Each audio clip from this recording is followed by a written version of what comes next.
London, investors sold equities on Wednesday and raced to buy yen and government bonds from the US and Germany on fears that setbacks to US-China trade talks would undermine increasingly fragile-looking world growth. The yen rose 1% against the dollar, US bond yields fell to 8-day lows, and world shares slipped 0.5% from one-week highs as weak eurozone data added to negative sentiment after US President Donald Trump's comments on the crucial trade talks.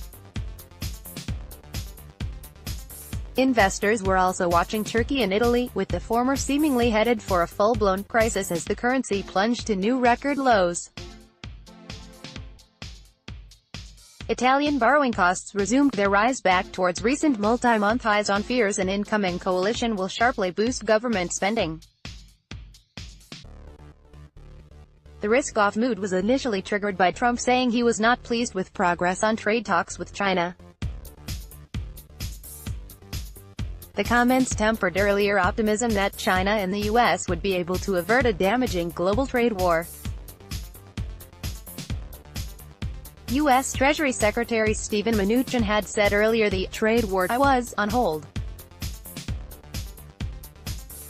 Trump also floated plans to find China's ZTE and cast doubt on a planned June 12 summit with North Korean leader Kim Jong-un. These developments drove Wall Street to a weaker close on Tuesday and filtered into Asia where MSCI's ex-Japan equity benchmark fell 0.3%.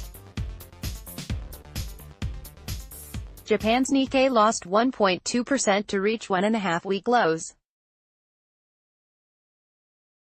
The Pan-European Stock Index, meanwhile, fell 0.8%, while futures signaled the sharply weaker open for New York markets. People have realized the risk of trade war remains with us, said François Savary, chief investment officer at Swiss wealth manager Prime Partners. Increase in trade was a major reason behind the synchronized global growth, and if you blow this up you limit the opportunities for the world economy. Such worries were underscored by Wednesday's Flash Purchasing Managers Index (PMI) data, which showed that the eurozone economy was slowing more sharply than previously expected.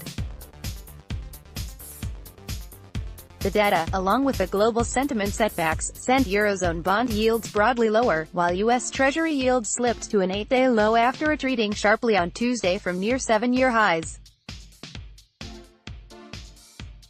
Italy's political impasse continues. French and German PMIs were soft and global risk sentiment has taken another knock, Société Générale analyst said.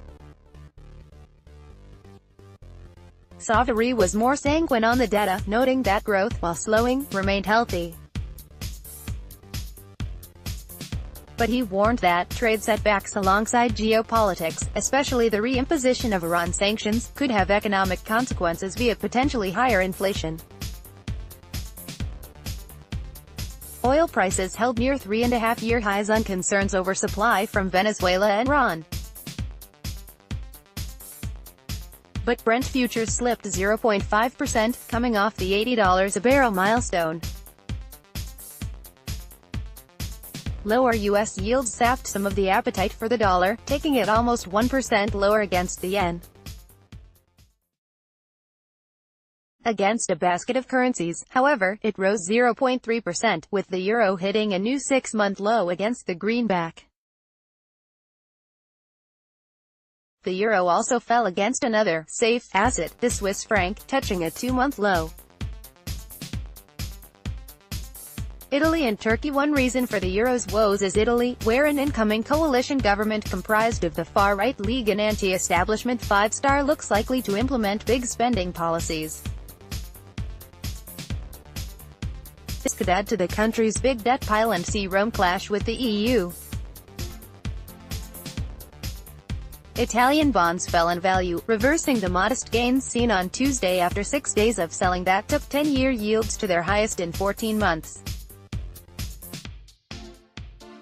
Italian stocks tumbled 1.8% and are, so far, suffering their worst month since mid-2016. Investors are watching to see if the Eurosceptic Paolo Savona would be appointed to the key economy minister position. It is a major blow for Europe potentially, Savary said. As long as the coalition partners play the game of speaking unwisely, bond yields can go higher. Elsewhere, emerging markets remained under heavy pressure, but fears were concentrated on Turkey, where the lira fell more than 3.5%, bringing losses just in May to 16%. Turkish bond yields have jumped to almost 15%, more than 250 basis points higher since end April, with an emergency interest rate rise looking all but certain. Reuters.